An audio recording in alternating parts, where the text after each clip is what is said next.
Welcome to another of my Conquest guides. Today we'll go over the Sector 5 feat, This Is Our Home, which requires us to defeat 10 enemies with Iden Versio. Before I begin, please note this video includes several lineups and variants using different data disks. So if you don't have the characters disks or nodes for one lineup, I may have you covered in another, so please check the timestamps in the description. Also, all data disks used are shown at the beginning of each battle. So the first 4 battles are quick and easy. Assuming there are no dodges on Iden's AoE, will reliably net her 5 kills per battle.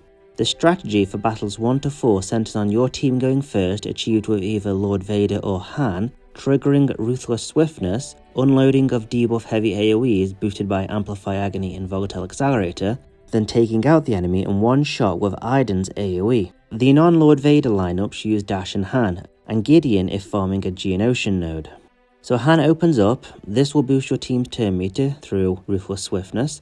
Dash will then unload his AoE and knock the enemy close to a single health point, leaving Iden to go last and unload her AoE and take out the enemy.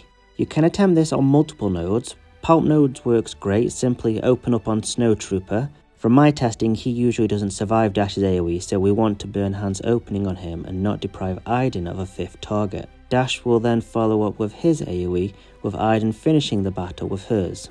Mon Mothma nodes play out the same as do Imperial Trooper nodes. Geonosian nodes, however, require a slightly tweaked setup. Instead of running 2 Amplify Agony, we'll be running 1 as to reduce Dash's damage, as he can take out a few Geos with his AoE, and we'll be including Moff Gideon. The battle plays out the same, except after Dash's turn, Gideon should follow, inflict demoralize on the enemy, thus damage with Amplify Agony, and then take out the summon, leaving 5 Geos for Iden's AoE. In Battle 4, instead of Dash and co, we're using Lord Vader. This is the lineup I use to unlock this feat, as it's probably the quickest strategy. It's very simple. Lord Vader opens up with his AoE, Iden follows up with hers. That's it. These initial strategies require volatile accelerator, amplify agony and ruthless swiftness and offense. I do showcase a few strategies that don't use any volatile accelerator, amplify agony or ruthless swiftness, so check the timestamps for those battles. An additional note, try to use nodes closer to the start of the sector, as the enemy's stats increase the further along you go. That should complete the first 4 battles. I'll be providing commentary for my remaining strategies alongside their respective gameplay, so again, check the timestamps.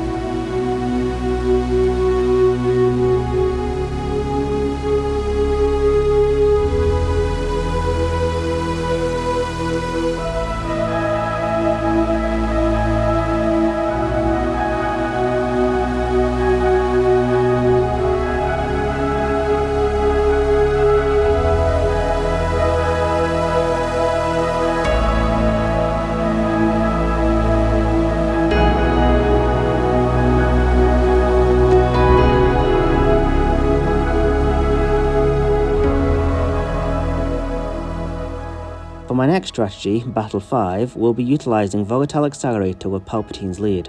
When a debuff expires on an enemy, Sith and Empire allies gain 5% turn meter, so each time you take an enemy out that's loaded with dots, you'll be feeding your team huge turn meter. On top of that, you'll be getting a lot of turn meter from inflicting the dots, meaning the team can potentially maintain 100% turn meter. I can't say which mechanic provides more turn meter, so I'd recommend having Palp's lead zated. Farming the Iden sub-boss node, you can quite easily farm all 10 kills from one battle. Simply work through never-ending ranks, then keep 1 or 2 side enemies alive until you've farmed enough kills off Iden. You will want a thick character taking the initial hit, so I'd recommend Voluntary Vanguard with Malak. Fear also helps keep the turn meter train going. If you don't have Voluntary Vanguard, you could try a tank with Watch Shield Tech, although I've not tried this using this lineup.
For Battle 6, we're using Reva's lead to inflict a bunch of debuffs from the get-go. It plays out similar to the first few battles. I just find it can be a bit messy, maybe less so with 3 amplify agony, but mainly I'm using it to demonstrate the utility of characters with kits that passively inflict debuffs or gain 100% turn meter or gain a bonus turn at the start of the battle. These mechanics are incredibly powerful in Conquest.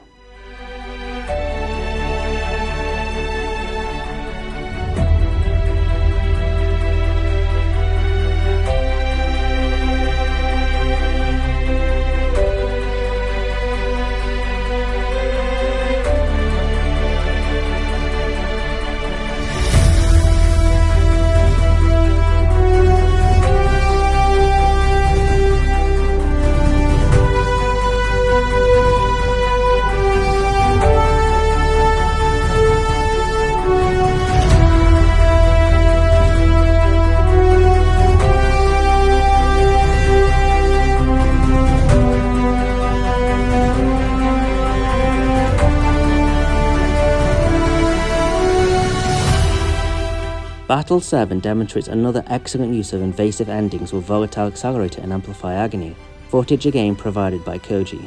Using zombie as a pre-taunt, once taken out the enemy will be inflicted with huge dots, thus damage triggering ruthless swiftness and allow Iden to take out the enemy with her AoE. As you can see, this strategy doesn't require relic characters to pull it off. Battles 8 and 9 repeats the first few, but instead of using ruthless swiftness, I'm only using unstable decelerator. If you can't gain turn meter, pull back the enemies.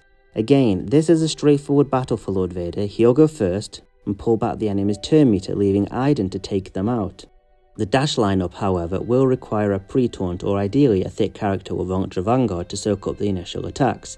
Looking back, I don't think Han is required for this lineup, so you could sub him for Watt or C-3PO for some extra debuffs. If you're using this strategy, ensure you farm a node that isn't immune to turn meter removal.